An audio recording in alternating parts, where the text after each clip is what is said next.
Chacun va nous dire ce qu'il a retenu. Moi, j'ai retenu que Cain, il a tué Abel, que Marie, elle a eu un bébé de Jésus. C'est tout. C'est tout? Oui. Oh là là. Comment s'appelait l'enfant que Marie a eu? Jésus. Il s'appelait Jésus. Et qui est Jésus pour toi, Sarah? Jésus, c'est celui qui a fait les maisons. Qui a fait les maisons? Qui a fait les arbres. Qui a fait les arbres, c'est bien. Il a créé moi. Il a créé toi. Annick. Franck. Dodo. Dodo. Naomi. Naomi, oui. Et Rebecca. Et Rebecca. Bon. Est-ce que, Sarah, Oui. est-ce que tu connais un seul verset de la Bible? Oui. Oui. Dis-nous si tu connais un verset de la Bible.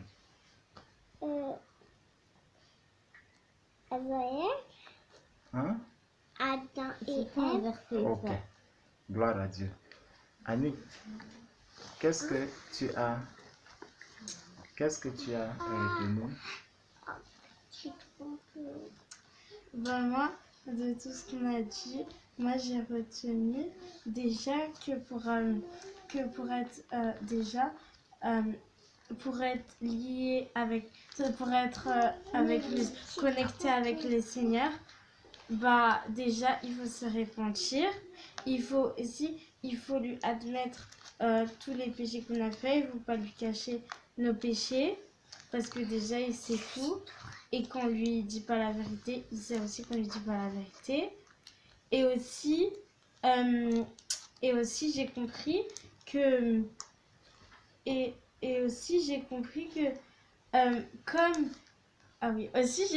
que nous, en tant que frères et sœurs, aussi on doit s'aimer, on doit pas être comme Cain et Abel qui il n'a pas écouté le Seigneur, lui il a suivi la voie du malin et après il a tué son frère. Et aussi j'ai compris que il faut naître de nouveau pour il faut être né de nouveau pour être avec le Seigneur. Et c'est tout ce que j'ai retenu d'aujourd'hui. D'accord. Et pour toi, qui est Jésus-Christ? Bah pour moi, Jésus-Christ, c'est mon sauveur et mon Dieu. Il est ton sauveur et ton Dieu. Qu'est-ce que ça veut dire un sauveur? Un sauveur, bah, c'est quelqu'un qui sauve. Pour moi, c'est quelqu'un qui sauve. Hein. C'est quelqu'un qui te protège, qui prend soin de toi. Bon, maintenant, quand supposons que tu as déjà été dans une piscine. Oui. Bon, tu vois les maîtres nageurs. Oui. Quand quelqu'un tombe dans l'eau et que le maître nageur vient à son secours, qu'est-ce que le maître nageur a fait? Bah, il est parti, il a plongé dans l'eau, même s'il devait s'occuper des autres, même s'il devait surveiller les autres, il est quand même parti dans la piscine pour récupérer celui qui est tombé. Donc il a sauvé celui-là, parce qu'il pouvait mourir. Oui. Quelle est donc la différence entre le maître nageur et Jésus-Christ? Jésus-Christ? Bah, la différence entre le maître nageur et Jésus-Christ, c'est que Jésus-Christ, lui, il est partout, alors que le maître nageur, bah, il a été là pour la personne. Pas juste pour elle, mais il a été à son secours, pour elle. Il a été à son secours. D'accord. Est-ce que Quelqu'un peut dire, est-ce que quelqu'un d'autre voit la différence qu'il y a entre le maître nageur? Moi. Attendez, je vais donner. Déjà sur cette question-là, est-ce que quelqu'un d'autre voit la différence entre le maître nageur et Jésus-Christ? Moi. Oui, Franck, vas-y. Alors moi, le maître nageur et Jésus-Christ, c'est d'abord que le maître nageur, il est que à un coin. En fait, c'est canonique. Il est que à un coin, alors que Dieu, il peut être à tous les coins. Et comme il peut être à tous les coins, il peut sauver et en même temps sauver. Ça, c'est bien. Mais il y a quelque chose qui manque. C'est moi. Oui.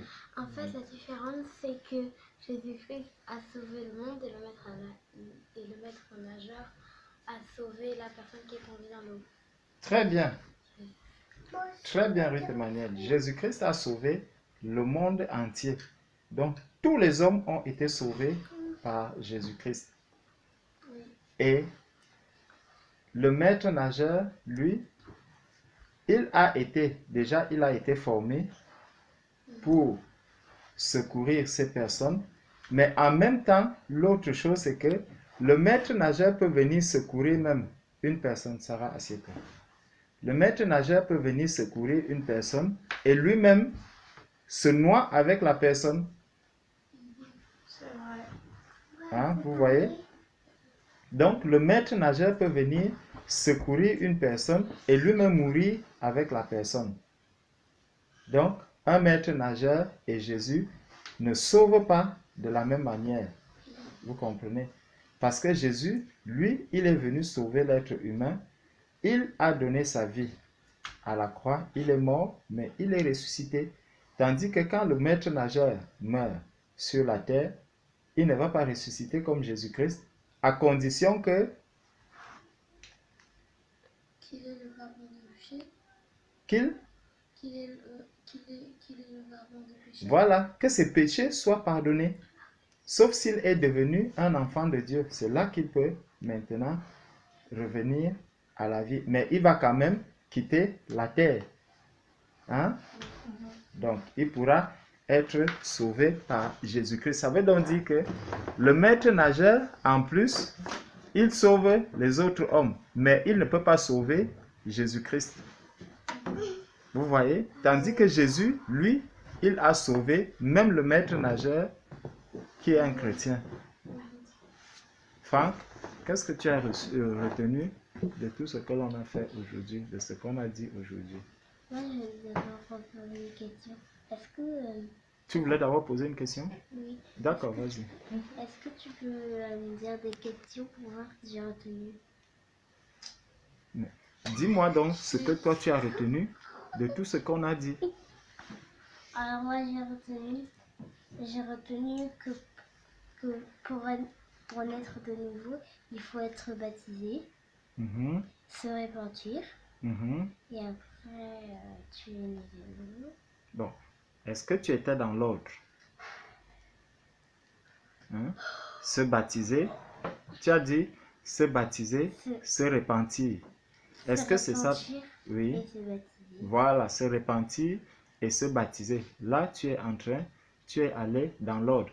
Mais est-ce que toute personne qui est baptisée, est-ce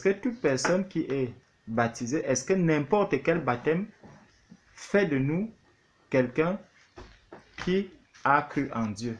Non. Pourquoi non? Parce que... C'est Franck qui est en train de répondre. Parce que c'est pas le baptême...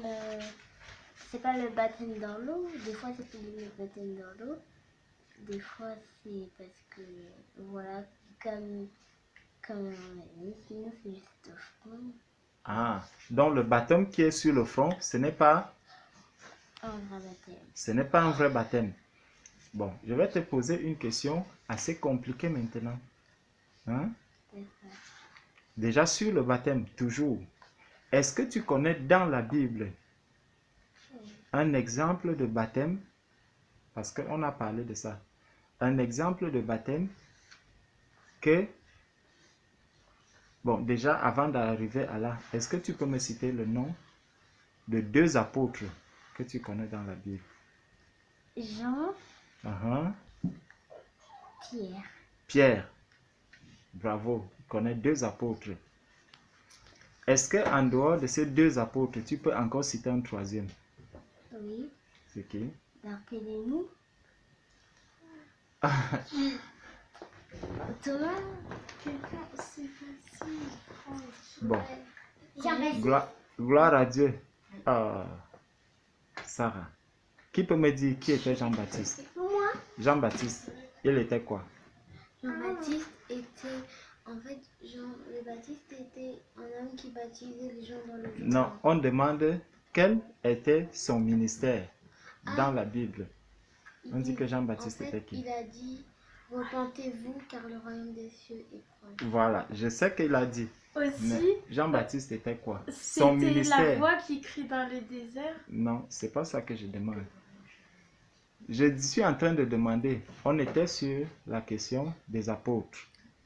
Bon. Oh oui, je sais. C'était l'ami de Jésus. Oui, c'était l'ami de Jésus, c'est vrai. Bon, peut-être vous allez lire, je vous donnerai la réponse de qui était Jean-Baptiste. On saura qui était Jean-Baptiste. On continue. On a dit que chacun va rendre des comptes. Donc, vous avez suivi le message et maintenant vous devez rendre des comptes sur le message que vous avez suivi. Franck, maintenant dis-nous, qui est Jésus? Pour moi, Pour toi, oui. Qui est Jésus? Jésus, c'est mon consolateur. C'est ton consolateur. Jésus est ton consolateur. C'est tout? Non. Il y a beaucoup de choses. Donne d'autres.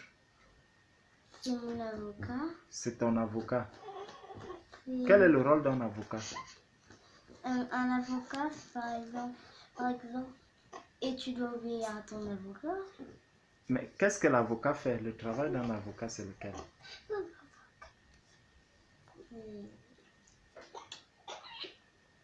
Qui connaît le rôle d'un avocat? Moi. Oui, Sarah, dis-nous. Qu'est-ce qu'un avocat fait? L'avocat, c'est ce qui garde le monde. Qui? L'avocat, c'est ce qui garde le monde. Bon, non. L'avocat ne garde pas tout le monde.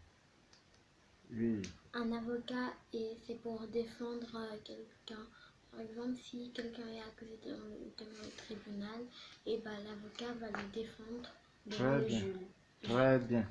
L'avocat est là pour défendre. Hein, Franck? L'avocat est là pour défendre les accusés. Par exemple, Non, Sarah, non, laisse. Pour le moment, la parole est à Franck. Donc, on sait déjà qui est Jésus-Christ. Est-ce que tu as retenu quelque chose d'autre dans le message? Oui, c'est quoi? j'ai vu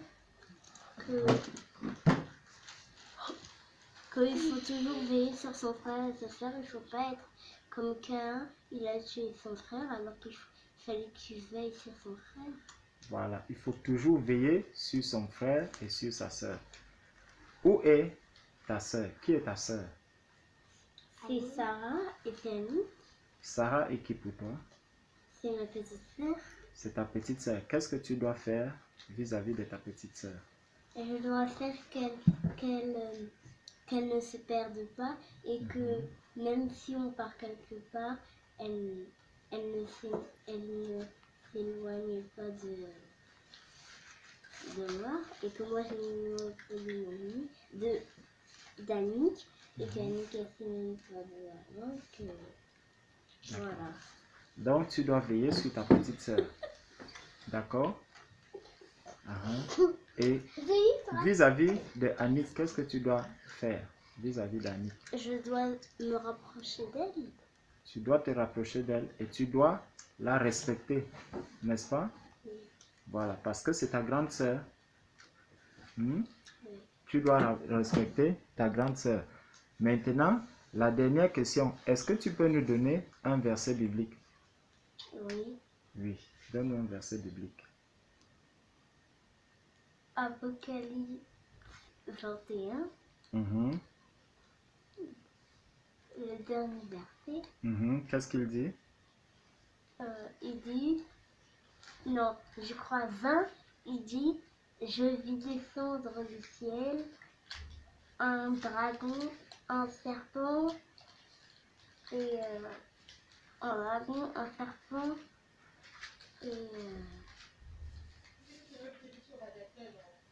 je sais pas. Bon, Annick, vérifie-nous. Tu as dit Apocalypse combien? 20. D'accord. Apocalypse 20.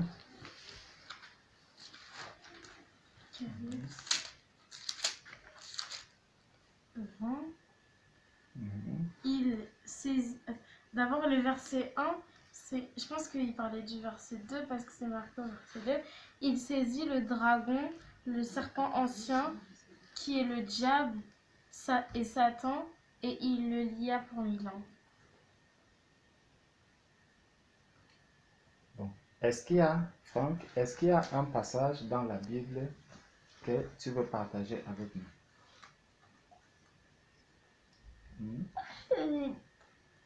1 Corinthiens 11. Prends le verset. Tu vas partager ce verset avec nous et tu nous dis ce que tu comprends dans ce verset.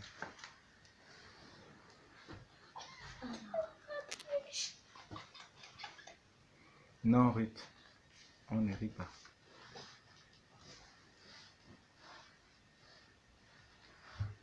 Dans 1 Corinthiens 11, c'est pour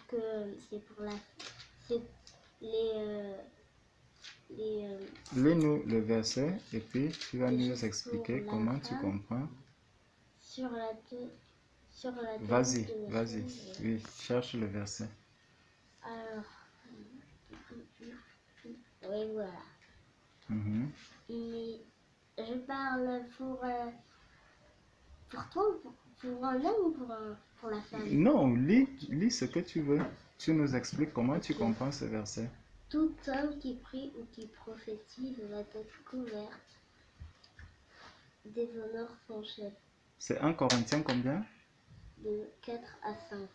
1 Corinthiens combien? Quel chapitre? 11. 11 du verset? De 4 à 5. De 4 à 5, qui dit quoi? Qui dit tout homme couvert. Lis ce qui est écrit. Tout homme qui prophétise la tête couverte déshonore son chef. La suite c'est? Ok. Toute femme au contraire qui prie ou qui prophétise la tête non voilée déshonore son chef. Mais ainsi elle était rasée. Voilà. Comment tu comprends ces deux versets? Que l'homme ne doit pas couvrir sa tête s'il prie ou s'il prophétise, parce que sinon il déshonore son chef. Qui est son chef? Jésus. Et que la femme, elle doit se couvrir, et si elle se couvre pas, elle déshonore son chef. Gloire à Dieu. Voilà. Et son chef, c'est l'homme, et aussi Jésus. Et son chef, c'est qui? C'est l'homme. C'est l'homme. Ah, gloire à Dieu. Oui. Et après, je veux encore lire. Car si une femme n'est pas voilée, qu'elle se coupe aussi les cheveux. Or, s'il est honteux pour une femme d'avoir les cheveux coupés ou d'être rasée, qu'elle se voile. Gloire au Seigneur. Amen. Amen. Maintenant, on va passer à Tata Ruth. Sœur Ruth, dis-nous maintenant. Que Dieu te bénisse, ma sœur. Qu'est-ce que tu as retenu de ce partage que nous avons eu? J'ai retenu que il faut mettre de nouveau, confesser ses péchés à Jésus, lui demander pardon pour toutes nos actions, nos mensonges et tout ce qu'on a fait de mal. Nous confesser, mettre de nouveau commencer par le baptême et recevoir le Saint-Esprit que Dieu nous a laissé. Parce qu'il a dit dans un verset. Parle à haute voix. Parce qu'il a dit dans un verset, mais je sais pas où il est parce que je l'ai passé comme ça dessus, et bah que là nous a laissé le Saint-Esprit pour nous consoler. D'accord. Parce qu'il parlait aux disciples. J'ai aussi compris que il y a seulement le baptême dans l'eau qui peut faire qu'on reçoive le Saint-Esprit. Gloire à Dieu. Que c'est le baptême de l'eau qui fait qu'on reçoive le Saint-Esprit? Oui. Non. On a dit ceci, ce n'est pas... Non, asseyez-vous. Asseyez-vous les enfants. Asseyez-vous. On a dit que il faut être baptisé dans l'eau. Mais ça ne veut pas dire que c'est le baptême dans l'eau qui donne le Saint-Esprit. Parce que il y a bien des personnes dans la Bible qui ont reçu le Saint-Esprit avant d'être baptisés. Mais lorsque quelqu'un a reçu le Saint-Esprit sans avoir déjà été baptisé, on doit automatiquement le baptiser. Tu comprends? Parce que le commandement du Seigneur, c'est que celui qui est devenu un disciple doit se repentir de ses péchés et se baptiser automatiquement. Tu vois, ça c'est le commandement de Dieu. Maintenant, qui est Jésus-Christ pour toi? Il est ton sauveur et ton roi. Bon, là on a expliqué ce que c'est qu'un sauveur. Maintenant, qu'est-ce que ça signifie Jésus-Christ est ton roi? Jésus le roi, ça veut dire celui qui est mon chef, qui me gouverne. Celui qui est ton chef, celui qui te gouverne. Oui. Voilà. Quelqu'un d'autre peut ajouter par rapport à un roi, le rôle du roi? Oui. Comme il nous gouverne, on doit lui obéir. Amen. Comme il nous gouverne, on doit lui obéir. Annick, tu vas ajouter? Oui, c'est pour ajouter à ce que Franck a dit. On doit lui obéir aussi parce qu'il règne en nous comme c'est un roi. Les rois, ils règnent. Par exemple, ils règnent sur un royaume. Et comme elle a dit que Dieu c'est notre roi, donc comme il règne en elle, et ben elle doit aussi lui obéir. Gloire à Dieu. Donc, Ruth, il faut obéir à Dieu. Maintenant, on a parlé d'obéissance. Comment est-ce que on saura que tu obéis à Dieu? Toi qui es encore un enfant, comment on peut savoir qu'un enfant obéit à Dieu? Par ton comportement. Voilà. Qui d'autre peut me dire quelque chose? Comment savoir qu'un enfant obéit à Dieu? C'est quand il lit la Bible et s'il obéit à ce qu'il lit, et c'est qu'il a obéi. Donc, en lisant la Bible et en faisant ce que la Bible lui demande de faire, on sait qu'il obéit à Dieu. Voilà. Sarah, comment un enfant obéit à Dieu? Dis-moi. Il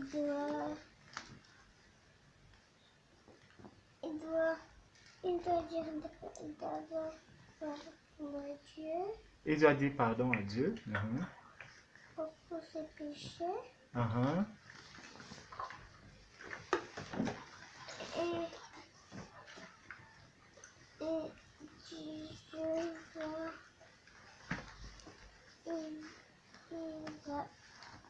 Et il va pardonner ses péchés. Voilà. Bon, c'est bien. Annick, comment est-ce qu'on saura que tu obéis à Dieu? On saura que j'obéis à Dieu.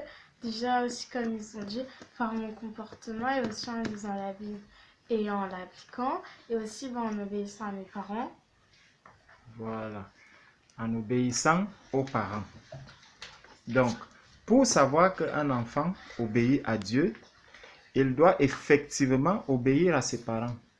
Ça veut dire que lorsque les parents te disent quelque chose, tu dois faire ce que les parents t'ont demandé de faire. D'accord? Si je ne fais pas ce que les parents me demandent de faire, je ne peux pas dire que j'obéis à Dieu. D'accord? Bon. Est-ce que quelqu'un a encore quelque chose à ajouter? Moi. on va donner encore une parole. Noémie, toi tu es assise par terre. On ne va pas te donner la parole si tu es assise par terre. Viens t'asseoir aussi au milieu des autres.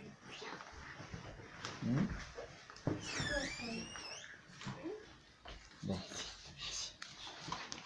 Hop. Toi, tu n'as pas parlé depuis. Dis-nous. Qu'est-ce que tu as retenu?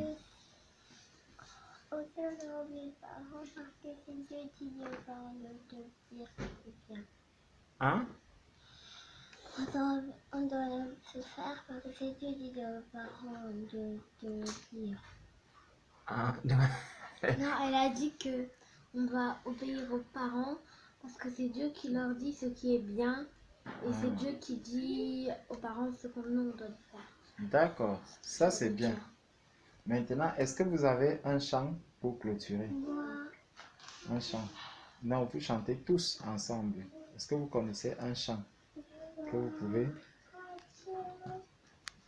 Allez-y.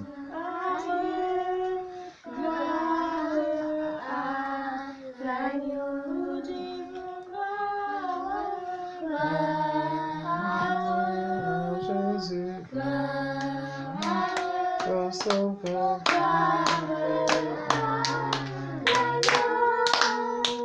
Car il est glorieux et digne de régner. L'agneau est souverain.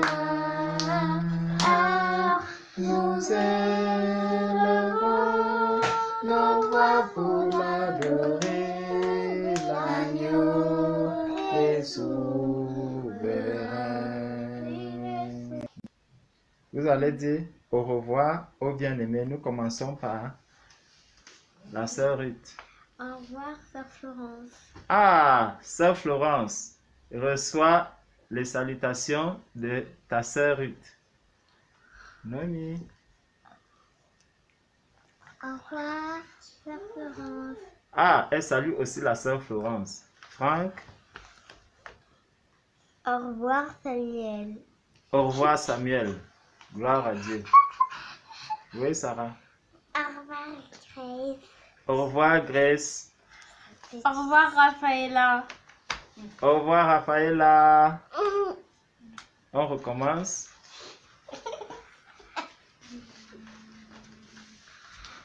Au revoir, frère Georges. Au revoir frère Georges. Au revoir, Moïse. Au revoir Moïse. Ah, frère Moïse. Il y a un frère Moïse. C'est Oui. vrai, il y a un tonton qui s'appelle Franck, Moïse. tu dis au revoir. Au revoir, tonton Alain.